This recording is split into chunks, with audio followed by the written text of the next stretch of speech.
लिए अच्छा काम करने के लिए प्रेरित कर रहे हैं और बुरा काम से हटने के लिए प्रेरित कर रहे हैं। तो जब लोगों को बुलाते हैं, आओ वेद की कथा चल रही है, कुछ सुनो, ये आयोजन किया जाता है, इनको प्रेरित कौन कर रहा है? ईश्वर प्रेरित कर रहा है। जितना जितना हम अच्छा काम करने के लिए प्रेरित होते हैं, उतना उतना ईश्वर हमारे साथ खड़ा हो जाता है। ईश्वर हमारे साथ ही है, अभी भी है कि नहीं है साथ?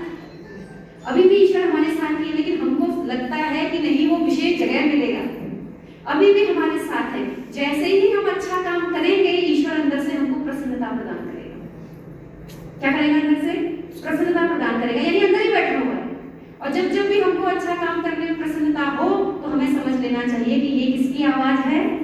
ईश्वर की आवाज है। और जब जब भी हमको गाली वाली देने में डर लगे, जब जब भी गलत काम करने में डर लगे तो डर लग रहा है, मतलब हमने पकड़ लेना है कि ये किसकी आवाज है? ईश्वर की आवाज है। बस इस आवाज को पकड़ने से हम ईश्वर तक पहुंच सकते हैं। कहां तक पहुंच सकते हैं? तो प्रत्येक व्यक्ति के अंदर ये फीलिंग्स हैं, और ये सिस्टम किसने बनाया है? ईश्वर ने बनाया है। तो वेद का मंत्र कहता है कस्वायुनक्ति सत्वायुनक्ति, कस्मै त्वायुनक्ति, तस्मै त्वायुनक्ति। तो कहता है कि अच्छे कामों को प्रेरित कौन करता है? तो बोला ईश्वर प्रेरित करता है। बुरे कामों से हटाने के लिए कौन प्रेरित करता है? तो कौन करता है? सुनना पड़ेगा कि ओहो डर लग रहा है, गलत काम है, छोड़ देना चाहिए, तभी ईश्वर की प्राप्ति होगी।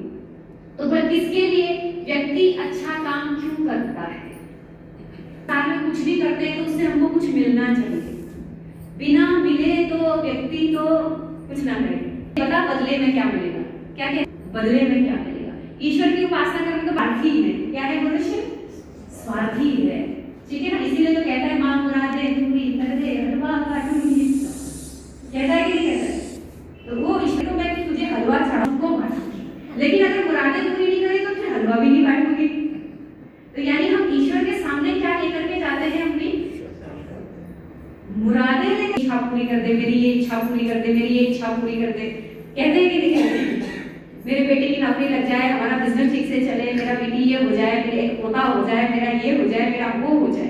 तमाम तरीके की इच्छाओं को लेकर के ईश्वर के सामने हम बैठ जाते हैं। ईश्वर के सामने तो कह रहा है कि तस्मै प्रयोजनाय त्वं, तू क्यों, किस प्रयोजन के लिए ईश्वर की उपासना कर रहा है? किस प्रयोजन के लिए तू अच्छा काम कर रहा है? हमने बोला कि ईश्वर ने हमको कहा अच्छा काम करो, अच्छा काम करो, अच्छा काम करो। वेद में लिखा है अच्छा काम करो, अच्छा काम करो, अच्छा काम करो, बुरा काम मत करो, बुरा काम मत करो। तो वेद मंत्र ही फिर कहता है ये बता अच्छा काम करेगा क्यों? तू क्यों करेगा? तो हमने कहा भाई हमारी इच्छाएं पूरी होगी इसलिए करेंगे। तो वेद मंत्र कहता है तस्मै प्रयोजनाय, तस्मै युनक्ति, यानी हम लोग जो अच्छा काम करते हैं वो अपनी इच्छाओं की पूर्ति के लिए करते हैं। किसके लिए करते हैं? अपनी इच्छाओं की पूर्ति के लिए। और आज संसार में लोग अलग अलग रूप में ईश्वर को पूजते हैं। कोई अल्लाह के रूप में पूज रहा है, कोई किसी रूप में पूज रहा है, कोई किसी रूप में पूज रहा है। सबकी अपनी अपनी क्या है? इच्छाएं हैं। बिना इच्छा के कोई भी ईश्वर को पूजता नहीं है। जब उसको लगता है कि अरे भैया यहाँ तो कोई नहीं, अब ईश्वर ही काम करेगा, तो ईश्वर को इच्छाओं से पूजता है, ठीक है? लेकिन इच्छाएं करना अब हो गया।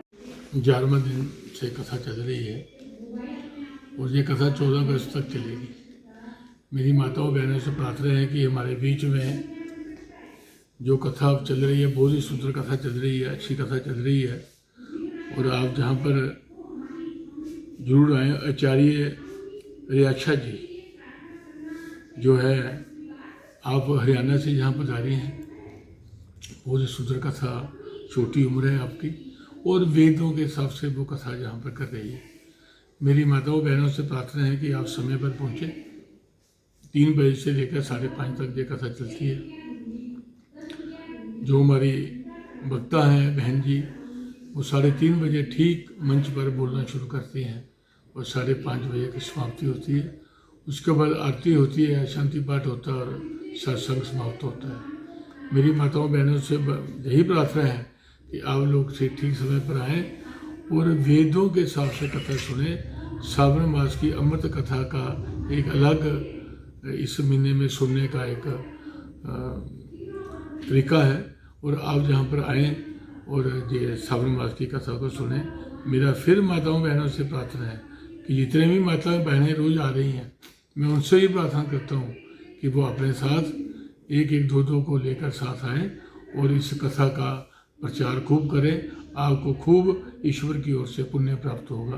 धन्यवाद। कितने बजे से कितने बजे तक? कथा जो है मैंने बोला है 5:30 तक ये कथा चलती है और आप समय पर आएँ और कथा का श्रवण करें। आपको जरूर इस कथा को सुनने के लिए उम्मीदों के आधार पर आपको लाभ मिलेगा।